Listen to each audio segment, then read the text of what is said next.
Oi, meus amigos! No vídeo que eu comentei sobre o triste fim do pastor André Paganelli, gerou certa repercussão. E, infelizmente, eu não consegui responder a quantidade de comentários que foram colocados ali, de pessoas que se identificaram com o que eu falei. Eu fiquei até surpreso com o número de pessoas que já sofreu de depressão, que sofre de depressão, e a maioria cristãos. E algumas questões ficaram em aberto. Até porque muitas pessoas não conseguiram entender o fato, conforme eu falei no vídeo, do André Paganelli ser um pastor renomado, de influência internacional, um esmerado escritor, um dos melhores saxofonistas do Brasil, um homem de influência, e apesar de todas essas prerrogativas, terminou tirando a sua própria vida. Eu expliquei algumas coisas muito importantes nesse vídeo anterior em que eu comentei este caso, mas algumas questões ficaram em aberto e é natural que as pessoas se interessem por essa situação, por esse caso, porque o pastor André Paganelli era uma figura pública.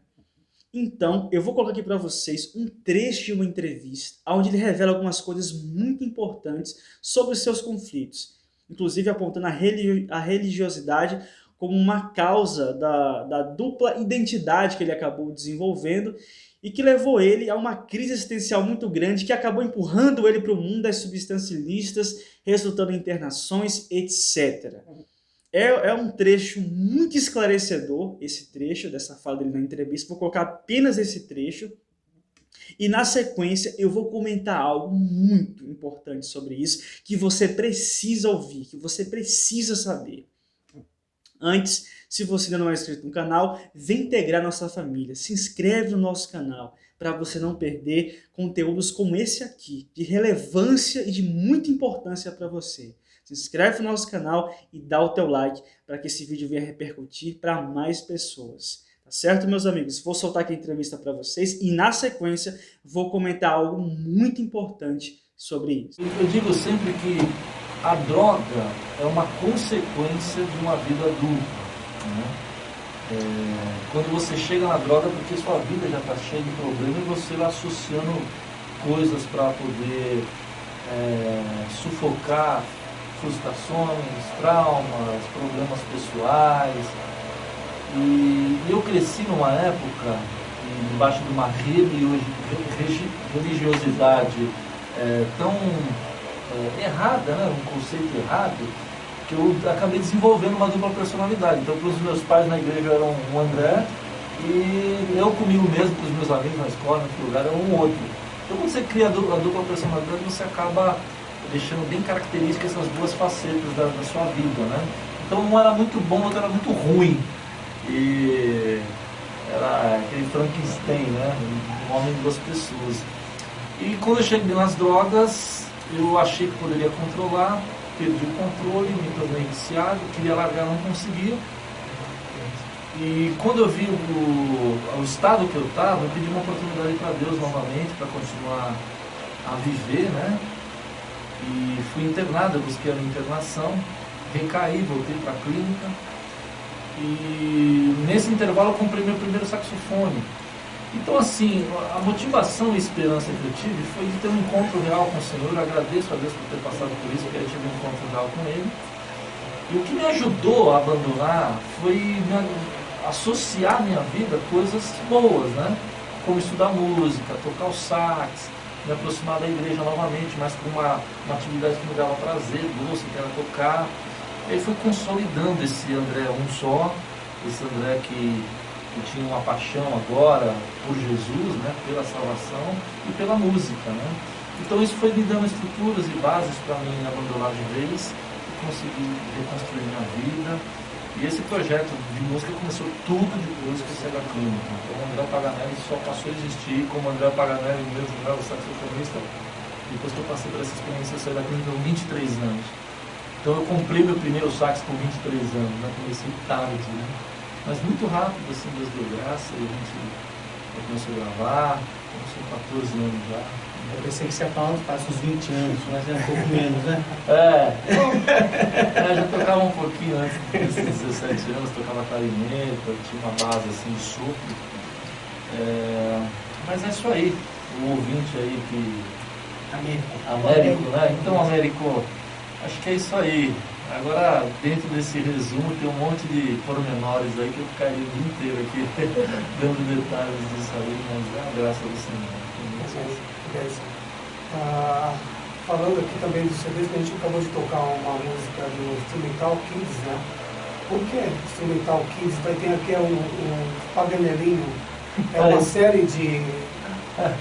Não, na verdade, assim, como a gente já gravou muita coisa... Bem, gente, vocês viram aí o que ele falou superficialmente sobre alguns conflitos da sua juventude, que inclusive levaram ele a ter uma dupla identidade, a se comportar de uma forma na igreja, diante dos pais dele, e ter um outro comportamento fora da igreja. Isso acabou emergindo ele uma crise existencial muito forte, e ele começou a recorrer às substâncias ilícitas para preencher esse vazio, resultando em internações e em outros problemas. E a gente entende que a sua batalha contra a depressão data desde essa fase, desses problemas, dessas crises, dessas adversidades. E foi uma batalha que perdurou ao longo da sua vida. E a gente entende, diante disso, que ele estava extenuado, né, de tantas vezes lutar contra a depressão, aderir a tratamentos. E eu expliquei isso no outro vídeo, que a depressão ela pode levar a uma certa oscilação. O indivíduo, uma hora ele se sente melhor, ele se sente bem, e no outro dia ele pode se sentir vazio, desesperançado, frustrado. E muitas pessoas se sentem dessa forma, com essa oscilação. Às vezes o indivíduo até passa um dia bem, mas ao anoitecer o humor vai declinando, os pensamentos negativos vão vindo. Essa é a realidade de muitas pessoas. E a extenuação, né, leva a um desespero. E o desespero leva a situações extremosas como essa, que infelizmente o nosso irmão em Cristo, André Paganelli, acabou cometendo. Infelizmente. Gente, e eu confesso para vocês que eu fiquei até um tanto surpreso com a quantidade de comentários no outro vídeo de pessoas que desconhecem o que é a depressão e nutrem certos preconceitos referentes a ela. E isso é péssimo para as pessoas que sofrem com esse transtorno, porque elas se sentem cada vez mais incompreendidas e estigmatizadas. E eu sou psicólogo e eu vejo de perto a realidade dessas pessoas. Teve gente que comentou assim no outro vídeo: a depressão é uma doença da alma. Só Jesus pode curar porque é na alma. Se é na alma, é espiritual. Ou seja, a depressão é uma doença espiritual. E não é assim. E eu vou provar para você que não é. A depressão não representa uma ausência de Deus, ou uma fraqueza de caráter, ou algo estritamente maligno, uma influência maligna. Também vou provar para vocês que não é. Eu vi comentários também assim: eu tinha depressão, aí eu entreguei a minha vida a Jesus, eu me converti e Jesus me curou da minha depressão. E, gente, eu sou cristão, eu creio no poder de Deus, creio em todos esses relatos de pessoas que foram curadas de depressão. Creio que Jesus cura não só de depressão, creio que ele cura de câncer, creio que ele cura de infecção, creio que ele pode ressuscitar. Mas não significa que porque Jesus curou você de um câncer, ou curou alguém de um câncer, que todo mundo que tem câncer não precisa se tratar, tem que buscar exclusivamente a Jesus e fazer orações para receber o milagre. Não significa isso. Do mesmo jeito se aplica à depressão. É verdade que Jesus já curou muita gente de depressão, como as pessoas que eu li os relatos no comentário do outro vídeo. Mas não significa que todo mundo que tem depressão depende de um milagre de Deus para poder ficar livre desse transtorno. Não é assim. E inclusive você, quando você apresenta algum sintoma, alguma enfermidade, você procura um médico para poder se tratar e receber alívio dessa enfermidade, desse sintoma. Você vai tomar algum medicamento.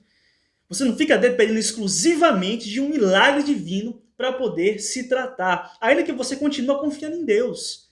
Do mesmo jeito, quem tem depressão não depende exclusivamente de um milagre divino para poder se tratar. Existem alternativas. Assim como a Bíblia diz que toda boa dádiva provém de Deus, a medicina que alivia o sofrimento do homem, Deus que deu sabedoria aos médicos. E a Bíblia diz isso, que Deus dá sabedoria aos sábios e ciência aos entendidos. E assim também Deus deu sabedoria aos psiquiatras, aos psicólogos, para poder ajudar as pessoas na sua esfera emocional, mental, cognitiva. E é por isso que muitas das pessoas que falam que a depressão é uma doença da alma não sabem classificar o que é alma. Entende assim? A alma é a parte espiritual do ser humano. E se você entende alma, se você associa a alma com emoções, porque alma é uma palavra polissêmica que pode ter vários sentidos a depender do contexto.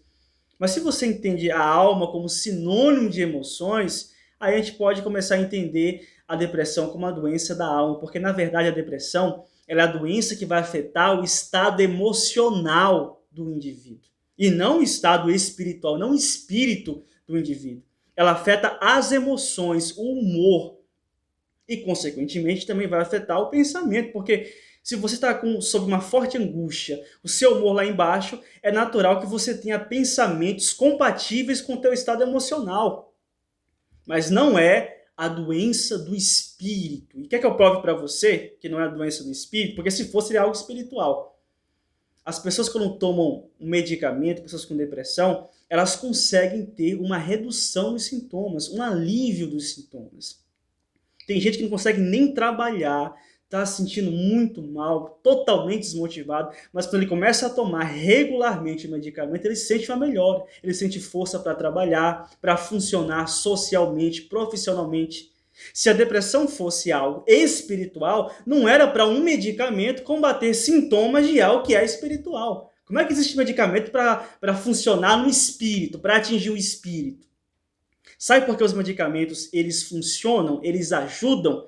Porque eles vão atuar lá na mente, lá no cérebro, lá nas conexões neurais, lá nas fendas sinápticas, onde são produzidos os neurotransmissores, como adrenalina, como serotonina, dopamina, que são neurotransmissores que são responsáveis por regular o nosso humor, o nosso bem-estar. E o medicamento ajuda a aumentar a produção desses neurotransmissores e ajuda a dar uma melhora no nosso humor, no nosso bem-estar emocional. Não é um medicamento que vai atingir lá no espírito do indivíduo, não, e trazer uma melhora, não. Ele atinge lá no seu cérebro, mostrando que a depressão ela não é espiritual. Aí alguém pode dizer assim, Dionísio, mas o inimigo ele pode provocar depressão em alguém? Ou pensamentos do indivíduo tirar a sua própria vida? Certo. Vou te fazer uma pergunta. Você acredita que o inimigo ele pode provocar algum mal físico? Ele pode provocar um câncer em alguém? Levando em conta, lógico, que você seja uma pessoa religiosa, que creia no reino das trevas, no reino da luz. Possivelmente a tua resposta vai ser sim. O inimigo pode estar por trás de uma enfermidade de alguém, né? Mas vamos levar em conta que o inimigo esteja por trás de um câncer. Alguém está tendo uma influência maligna e está tendo um câncer, desenvolveu um câncer por conta disso.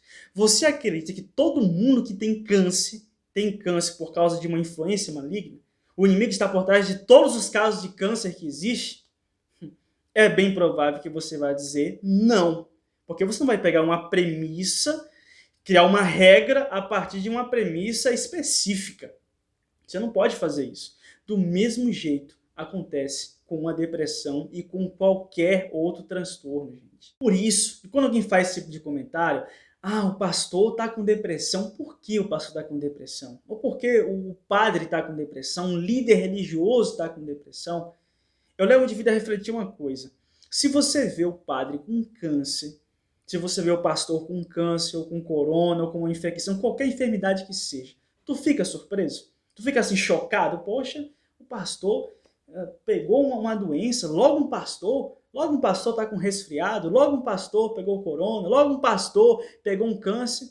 Eu imagino que você não fique tão surpreso. Por quê?